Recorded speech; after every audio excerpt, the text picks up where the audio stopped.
The near future found humanity spread across the stars, united under the Earth Alliance, and protected by the formidable Earth fleet.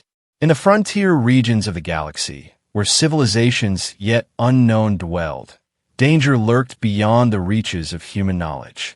Lieutenant Commander Helena Carter stood on the bridge of the scout vessel Vanguard, her experienced eyes scanning the holographic displays that mapped the unexplored sector before them. The ship hummed with purpose as it conducted routine reconnaissance in the outer rim, where signals suggesting alien activity had been detected. Commander called out communications specialist Ria Novak, her fingers dancing across her console. We're picking up unusual energy signatures. Directional bearing 347 Mark II. Carter moved swiftly to her station. Analysis? Unknown origin, Commander.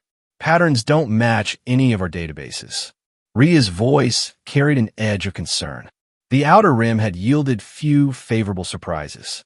Engineer Marcus Lee, perpetually optimistic despite the ship's aging systems, chimed in from his station. Could be natural phenomena. These sectors are notorious for. A harsh alarm cut through the bridge's comm.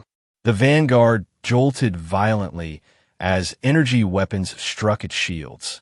Evasive maneuvers, Carter commanded. Tactical Officer Jonas Grant moved with practiced precision, his hands flying over the weapon's console while the ship banked hard. Multiple contacts emerging from hyperspace. Grant reported. Configuration unknown. They're massive. The view screen displayed the source of their distress. Colossal ships, sleek and predatory, bearing down on them. Their hulls gleamed with an otherworldly alloy, and weapon ports glowed with building energy. This is the Earth Scout vessel Vanguard. Carter broadcast on all frequencies. We seek peaceful contact. Please respond. The response came in the form of another volley of weapons fire. The Vanguard shuddered, its shields flaring. Shields at 60%, Marcus called out, working frantically to reroute power. We can't take many more hits like that. Jump calculations locked in, announced Navigation Officer Chun, fingers trembling slightly. We can escape, but we need to warn Earth, Carter finished grimly. She knew the dilemma perfectly. Flee and save her crew, but leave humanity blind to this threat, or stay and risk everything for intelligence that could save billions. The alien fleet, later identified as belonging to the Ozari Empire, a civilization that had conquered dozens of species, moved to encircle them. General Valorn, commanding from his flagship Dominator, observed the small human vessel with growing irritation. A scout ship, he mused to his second-in-command. They dare to probe our borders with such insignificant craft. Destroy it. But make it quick. I have no patience for prolonged engagement with primitives. The Vanguard danced between asteroids, using the natural cover to avoid the worst of the Ozari barrage. Carter made her choice with steely resolve. All hands, battle stations. We're not running. We're gathering intelligence and finding a way to warn Earth. Whatever it takes. The crew responded without hesitation, each understanding the gravity of their mission. Science Officer Alan Saito began comprehensive scans of the enemy fleet while the ship continued its desperate game of hide and seek among the asteroids. Commander, Alan reported, their technology is extraordinary. Energy weapons utilizing quantum crystalline matrices. Shields adapting to our sensor scans. This is beyond anything our projections suggested we'd encounter for another century. The battle evolved into a deadly chase. The Vanguard, smaller and more agile, exploited every advantage its size afforded. It darted between asteroids, used debris fields as cover, and executed micro-jumps that kept the larger Ozari vessels guessing. Marcus worked miracles keeping the engine systems optimal. The jump drives operational, but barely, he reported after the ship took another glancing blow. One more direct hit, and we're dead in space. Ria, meanwhile, attempted to penetrate the Ozari communication networks. Their encryption is complex, but she paused, eyes widening. Commander, I've accessed fragmentary data. They've conquered 17 different species. Their fleet numbers in the thousands. and they're preparing to move toward our sector with overwhelming force. The realization hit the crew like ice water. This wasn't a border skirmish or a misunderstanding. The Ozari Empire had marked humanity as their next conquest. How do we warn Earth if we can't reach communications range? Jonas asked, the tactical officer's usual calm wavering. Carter paced the bridge, mind racing. We create an opportunity. The pursuing Ozari ships had established a pattern, using their superior sensors to predict the vanguard's movements. Carter recognized this and began formulating a desperate plan. Marcus, can you modify our sensor array to emit multiple ghost signatures? The engineer's eyes lit up with understanding. Making them think we have company? It's possible, but the power requirements. Do it. Rhea, I need you to hack their tactical network. Feed them false data about incoming reinforcements. Make it convincing. Aye, Commander. Jonas, prepare for what I'm calling Operation Scarecrow. We're going to make them think they're outmatched. Over the next several hours, as the Vanguard continued its evasive maneuvers, the crew implemented their audacious plan. Marcus diverted power from non-essential systems to create the ghost signatures. Rhea cracked deeper into the Ozari network, discovering their tactical protocols and fears. Their doctrine is aggressive but cautious, she reported. They avoid direct engagement when facing unknown variables or potentially superior forces. They're conquerors, not risk-takers. The stage was set. The Vanguard had one chance to execute their deception. Carter addressed her crew one final time before implementation. What we're about to do defies every regulation and probably common sense. We're essentially kicking a hornet's nest. But if we succeed, Earth gets its warning. If we fail together, Commander, Jonas said firmly. The others nodded in agreement. The Vanguard suddenly changed tactics, accelerating directly toward the Ozari formation. As predicted, the enemy ships moved to intercept, weapons charging for what they assumed would be the killing blow. At Carter's command, the plan executed flawlessly. Multiple false sensor signatures blossomed around the Vanguard. On Ozari sensors, it appeared as though a dozen Earth destroyers had just dropped out of hyperspace. Simultaneously, Rhea's hacked transmission flooded the Ozari network. Earth Fleet Battle Group Prometheus engaging enemy forces. All units, weapons free. The Ozari formation erupted into chaos. Ships broke formation, some attempting to withdraw while others maintained attack posture. In their confusion, several vessels opened fire on each other, mistaking teammates for hidden human warships. General Valorn, witnessing the disorder from his flagship, roared with rage. What is happening? Report. Sir, stammered his sensor officer. We're detecting multiple human vessels. They've led us into an ambush. Impossible. That was a single scout ship. How did? His words were cut short as the Vanguard, previously thought neutralized, emerged from a sensor shadow to fire a concentrated barrage at his command ship. Though the damage was negligible against the Dominator's mighty shields, the psychological impact was devastating. Fall back, Valorn commanded reluctantly. Reassess the situation. We've underestimated these Omans. The Ozari fleet began an organized withdrawal, maintaining defensive formations as they retreated. The Vanguard didn't pursue. Its mission wasn't victory, but survival and warning. With the immediate threat diminished, the scout ship could finally establish long-range communication with Earth. The signal, encoded with everything they'd learned about the Ozari, burst across space toward home. Message away, Commander, Rhea confirmed, exhausted but triumphant. The crew of the Vanguard allowed themselves a moment of relief. Their ship bore the scars of battle, hull damage, failing systems, exhausted energy reserves, but they had survived the impossible. Days later, as the Vanguard limped toward the nearest Earth outpost, an emergency response fleet intercepted them. Admiral Patricia Wong, commanding the rescue operation, boarded the damaged scout ship personally. Commander Carter, she said, saluting crisply, what you and your crew accomplished. It's already legend. The intelligence you provided has mobilized the entire Earth fleet. We're preparing for the Ozari threat. Carter, standing despite her injuries, returned the salute. "We did what was necessary, Admiral. But this is just the beginning." In the Ozari Command Center, General Valorn reviewed the battle recordings for the 100th time. His second-in-command approached cautiously. "Your analysis, General?" Valorn's expression was one of mixed respect and anger. "That scout ship, it wasn't running. It was studying us, learning our patterns. And when cornered, they didn't surrender or beg for mercy. They turned our own tactics against us. Surely they had support." "They were alone," Valorn interrupted. "A single scout ship, outmatched in every measurable way, held off our hunting group and escaped. It forced us to withdraw." He paused, considering the implications. "We have underestimated these humans. They possess something our conquests lacked, ingenuity born of desperation." "What are your orders, General?" "Increase our assessment of human military capabilities by 3 factors." And, he added grimly, "Prepare for the possibility that they will not submit easily. This will not be another simple conquest."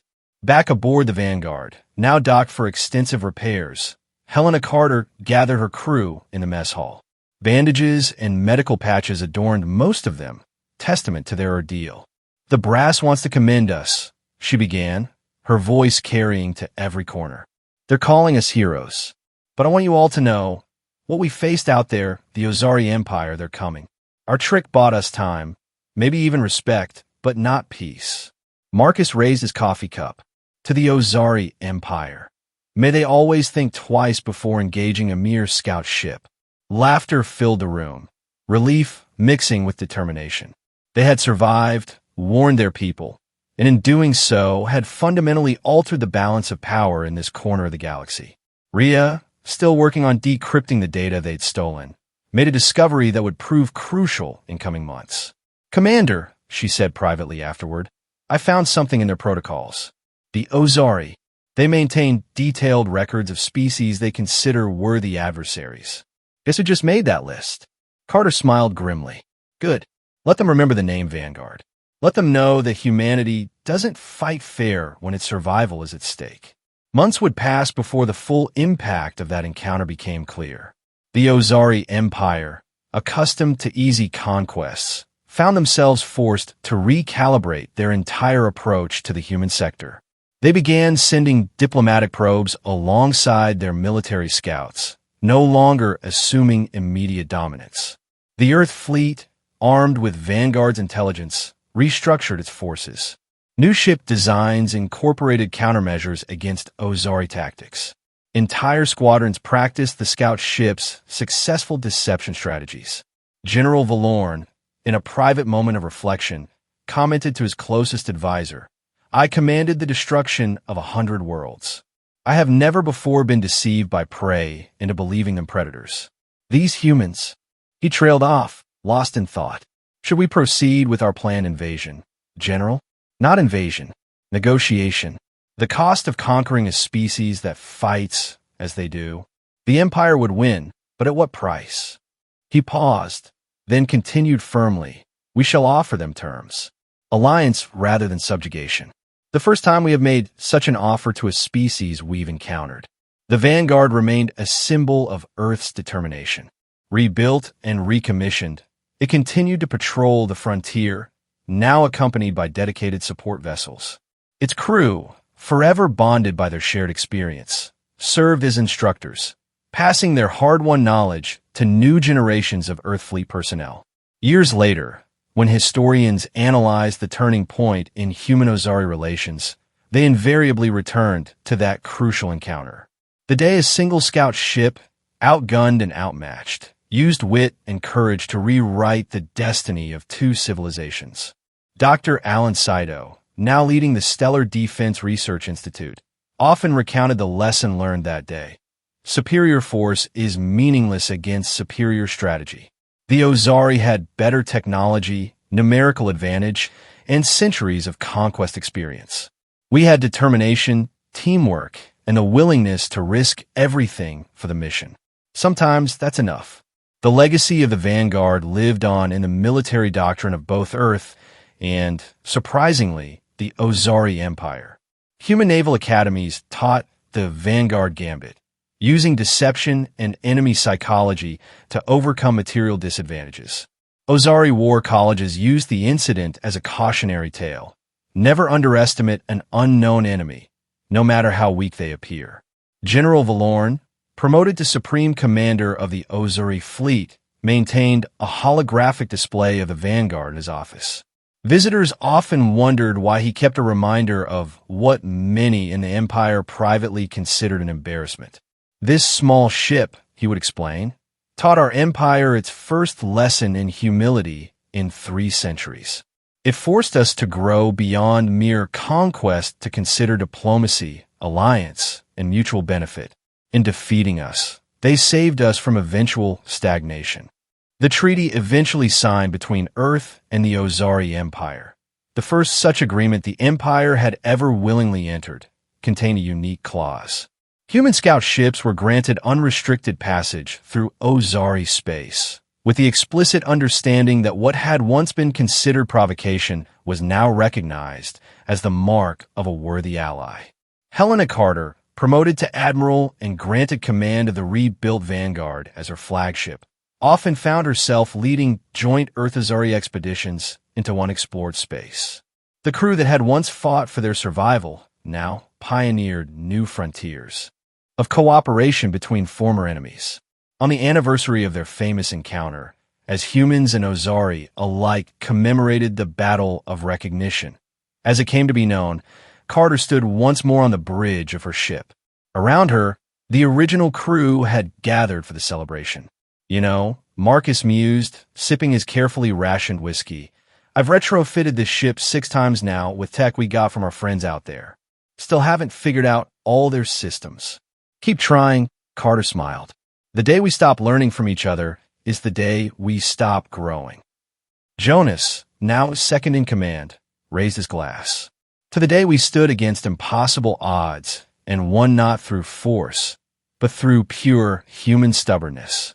To understanding that sometimes the greatest victory isn't in destroying your enemy, but in forcing them to see you as equals, added Rhea, her toast echoed by all present. In the grand sweep of galactic history, the encounter between the Vanguard and the Ozari hunting fleet lasted mere hours. Yet its ripples spread across decades, reshaping relationships between civilizations and demonstrating that technological superiority could be overcome by tactical brilliance and sheer determination.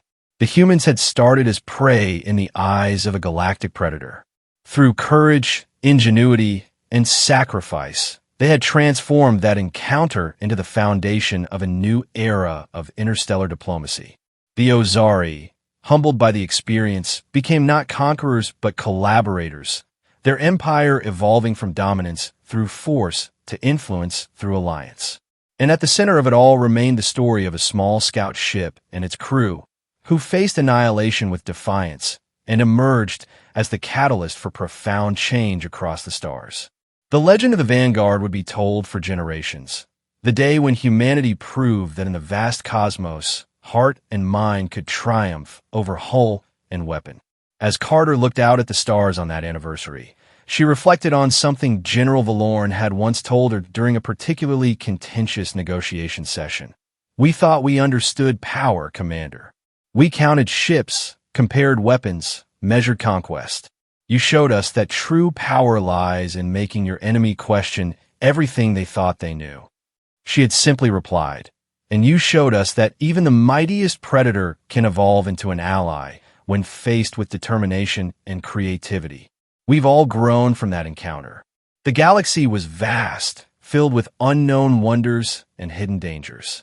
But somewhere among the stars, the spirit of the Vanguard sailed on, a testament to the truth that size, strength, and previous victory matter little when facing opponents who refuse to be anything less than equal, who transform disadvantage into opportunity, and who understand that the greatest battles are won with strategy born of desperation and executed with unwavering courage.